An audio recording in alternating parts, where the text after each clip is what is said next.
welcome. In the last lecture, we talked about intersections of intervals. So in that case, we looked at what was in the overlap. In this case, we want to look at what's in like the combination or the union of the intervals. I left up the interval Venn diagram kind of description because we're still going to use that here.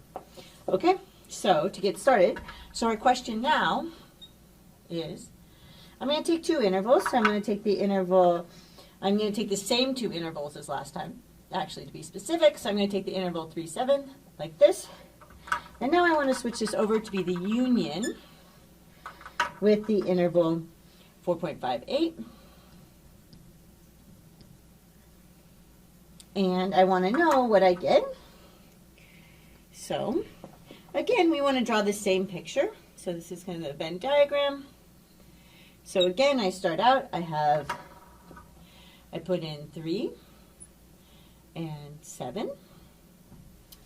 And then I put in 4.5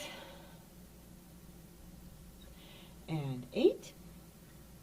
And then I'm going to put above, this is closed, so I put closed, this up above,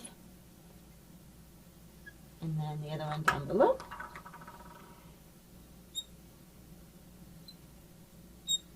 Okay, and now in this circumstance, we need something that's in at least one of them. Okay, so breaking this down.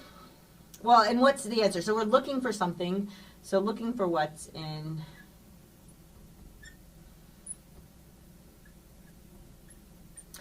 So what's in. Now we want at least one of them. So at least one of them. So it can be in both. That's okay. But it has to be in at least one of them. And so I look at this and I see, okay, well, to be, if I start at 3, right, I'm in there, and I keep going because I'm still in red. Here, I would stop, but everything's taken over by green until, oops, I don't actually include 8, so I go like this, okay? So the answer is going to end up being 3, 3, and then 8 is going to be open. So this will end up being our answer. And then let's just kind of break it down. So breaking it down,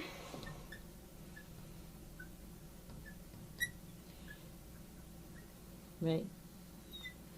Okay. So everything between 3 and 8.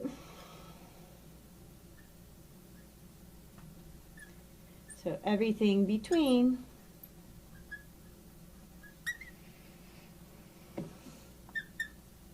3 and 8 is either, right, covered by red above or green below, either covered by red above, in case you're colorblind, or green below, and this is below. Okay, so is in. Okay, so we just need to worry about the endpoints again, right?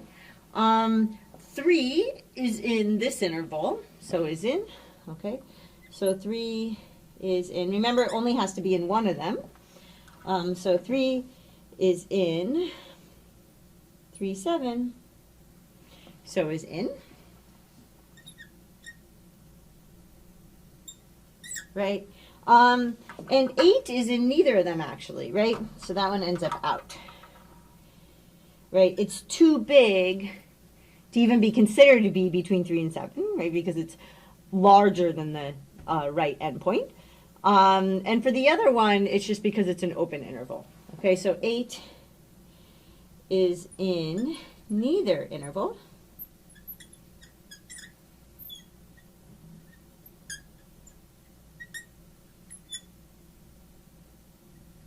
So is out. And we're done, okay? So again, when we're looking at the union of intervals, we want to make sure that we're including everything that's in at least one of them, right? With the intersection, it had to be in both. With the union, it only has to be in one of them. Okay, so we again kind of drew the Venn diagram, which can be a little helpful, so you can kind of figure out what's covered by what. Okay, so I hope that made some sense, and I'll see you in the next lecture.